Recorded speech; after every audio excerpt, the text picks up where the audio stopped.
નમસ્કાર મિત્રો, પ્રણામ, જય શ્રી રામ। જ્યારે અયોધ્યામાં ઈક્ષ્વાકુ વંશમાં રાજા દશરથ શાસન કરતા હતા તે સમયની આ વાત છે। આસપાસના જંગલમાં ભીલ સમુદાયના લોકો રહેતા હતા। ભીલોના મુખિયાને એક પુત્રી હતી જેનું નામ શ્રમણા હતું, પણ લોકો તેને શબરીના નામથી ઓળખતા। શબરીને નાનપણથી જ જંગલના પશુ પક્ષીઓ પ્રત્યે અનોખો પ્રેમ ભાવ હતો। રાજા દશરથને ત્યાં 4 રાજકુમારોનો જન્મ થયો છે તેવી વાત ગામે ગામ અને જંગલમાં પણ ફેલાઈ ગઈ।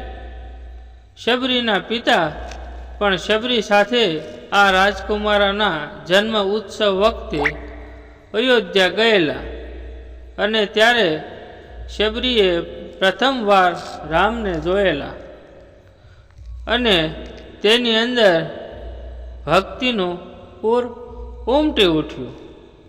શબરીના પિતાએ અન્ય એક ભીલ રાજકુમાર સાથે શબરીના લગ્ન કરવાનું નક્કી કરેલ।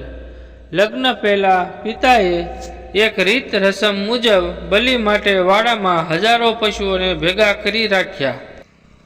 શબરીને જ્યારે આ વાતની ખબર પડી ત્યારે તે ખૂબ દુઃખી થઈ અને રાત્રે તેણે આ બધા જ પશુઓને મુક્ત કરી દીધા અને પોતે ઘર છોડીને ચાલી નીકળી।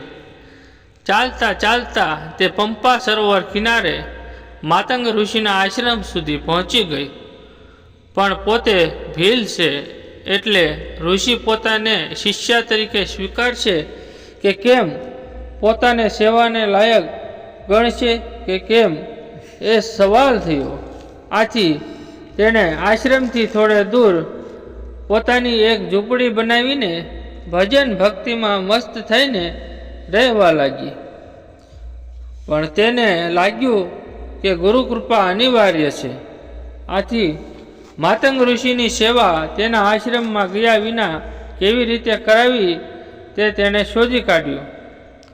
રોજ સવારે માતંગ ઋષિ પંપા સરોવરમાં નહાવા માટે જંગલના રસ્તે જતા, આથી શબરી વહેલી ઉઠીને એ આખો રસ્તો વાળીને રાખતી જેથી ઋષિને કાંટા કાંકરા ન વાગે અને વહેલી સવારે બળતણ ફળ ફૂલ કંદમૂળ વીણીને આશ્રમ બહાર છુપી રીતે મૂકી આવતી।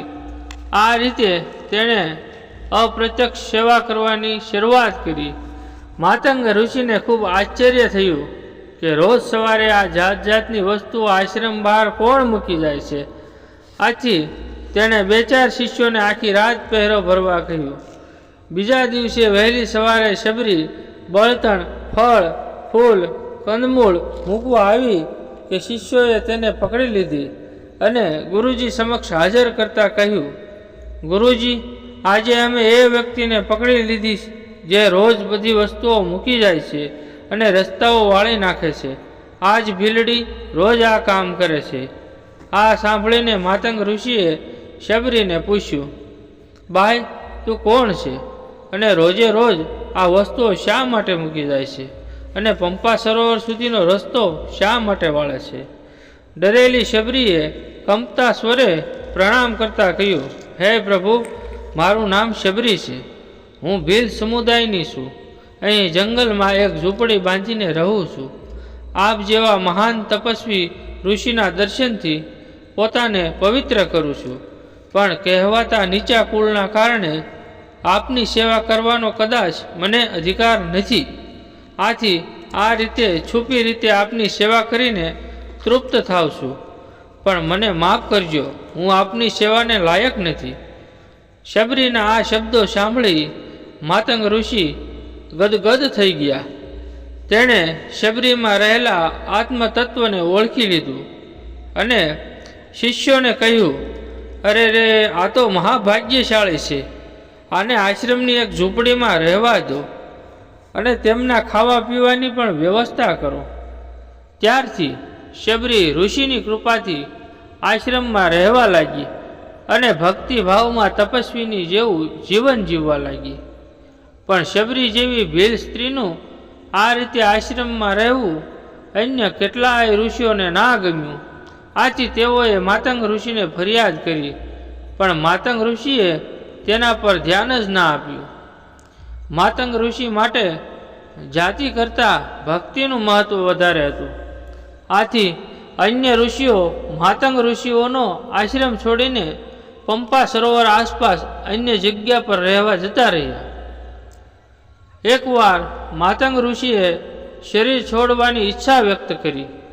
આથી શબરીએ દુઃખી થતાં પોતાને પણ સાથે લઈ જવા કહ્યું. પણ ઋષિએ કહ્યું, બેટા, તારે તો હજુ પ્રતીક્ષા કરવાની છે. તારું ભાગ્ય હજુ પલટવાનું છે. સાક્ષાત નારાયણ ભગવાન શ્રી રામ આ રસ્તે ચાલીને તારી ઝૂંપડી આવશે. જોજે, એક ક્ષણ ન ગુમાવીશ. તેનો આતિથ્ય સત્કાર કરજે અને તારું જીવન ધન્ય બનાવજે. બસ એ દિવસથી શબરીએ ભગવાન રામની પ્રતીક્ષામાં હર ક્ષણ વિતાવવાનું શરૂ કર્યું. બસ રામ નામ સિવાય બીજી કોઈ વાત નહીં. રોજ સવારે ઉઠીને રામ માટે ફળ, ફૂલ, કંદમૂળ લઈને રાખતી. આજે રામ આવશે, કાલે રામ આવશે એ પ્રતીક્ષામાં દિવસો વિતાવવા લાગી. સવારે વિચારે કે આજે સાંજે રામ જરૂર આવશે ને સાંજ થઈ જાય તો વિચારે કે કાલ સવારે રામ આવશે. દિવસે દિવસે શબરીની રામ દર્શનની લાલચા પ્રબળ થતી ગઈ. કોઈનો થોડો બોલવાનો અવાજ સંભળાય કે કોઈના પગની આહટ સંભળાય કે તરત ઝૂંપડીની બહાર આવી જતી કે મારા રામ તો નથી આવ્યા ને. આ હા હા, કેવો ઇંતજાર, કેવું ધૈર્ય. આ રસ્તેથી રામ આવશે એટલે એના પગમાં કાંટા કંકર ના વાગે એટલે રોજ એ રસ્તો વાળીને રાખતી. ઝૂંપડી રોજ સજાવીને રાખતી. ફૂલોની માળા ગૂંથી રાખતી. હંમેશા રામના આતિથ્ય માટે તૈયાર જ રહેતી. ક્યારેક ઝાડને તો ક્યારેક પશુ પક્ષીને પૂછતી કે રામ સાંજે આવશે કે સવારે. અખંડ ધીરજ સાથે રામની પ્રતીક્ષા એ ભક્તિની પરાકાષ્ઠા હતી. એ જ સાધના હતી. અખંડ રામમય. રામ જ્યારે પંપા સરોવર નજીક આવ્યા ત્યારે ત્યાં રહેતા અન્ય ઋષિઓને તેણે પૂછ્યું કે શબરી ક્યાં છે, એની ઝૂંપડી ક્યાં છે. ત્યારે ઋષિઓને ખૂબ આશ્ચર્ય થયેલ. તેઓને એમ હતું કે શ્રીરામ પોતાને ત્યાં પધારશે, પણ એવી ધારણા ન હતી કે રામ ભીલડી શબરીના ખબર પૂછશે. જ્યારે શ્રી રામે તે ઋષિઓને સૌ શબરીની ઝૂંપડી વિશે પૂછ્યું ત્યારે બધાનું અભિમાન ઓગળી ગયું. શબરી તો રામમય થઈને એક પથ્થર પર બેઠી હતી. ત્યારે જ એક ઋષિ બાળકે દોડતા દોડતા આવીને કહ્યું, માં, ધનુષ્યધારી બે યુવાનો તમારા વિશે પૂછતા અહીં આવી રહ્યા છે. અરે, આ તો મારા રામ જ હોય. એમ કહી શબરી આનંદમાં પ્રેમમાં નાચવા લાગી. રામ લક્ષ્મણને પોતાની ઝૂંપડી પાસે જોઈને શબરી પોતાની તમામ સુધબુધ ભૂલી ગઈ. હજુ એ સચ્ચિદાનંદ અવસ્થામાં જ હતી. એને જોઈને ભગવાન ખૂબ આનંદિત થયા. લક્ષ્મણજી હસતા હસતા કહ્યું, શબરી, આમ જ નાચતી રહીશ? શ્રી રામને ઝૂંપડીમાં લઈ તેને બેસાડીને તેનો આતિથ્ય સત્કાર નહીં કરે? ત્યારે છેક શબરી સચેત થઈ અને ભગવાનને પોતાની ઝૂંપડી પર લઈ ગઈ અને રામના પગમાં ઝૂકી ગઈ. આંખોમાંથી દળદળ આંસુઓ વહેવા લાગ્યા. ઘણું બોલવું હતું પણ ખાસ કંઈ બોલી ના શકાયું.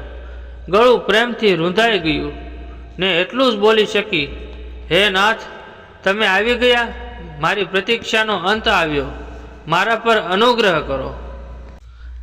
પછી શબરી ભગવાનને કહે છે, પ્રભુ, તમારા માટે ફળ, ફૂલ, કંદમૂળ લાવીને રાખ્યા છે, એનો સ્વીકાર કરો. ભગવાને ઈશારામાં માથું હકારમાં હલાવ્યું. પછી શબરીએ બોરની ટોપલી ઉઠાવીને ભગવાનને બોર આપવા લાગી. ત્યાં જ થયું કે અરે રે, જો આ બોર ખાટા કે તુરા હશે તો ભગવાનને તો મીઠા બોર જ અપાય.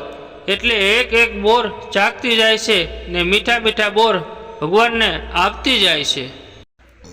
લક્ષ્મણજી આ જોઈને આશ્ચર્યચકિત થઈ ગયા.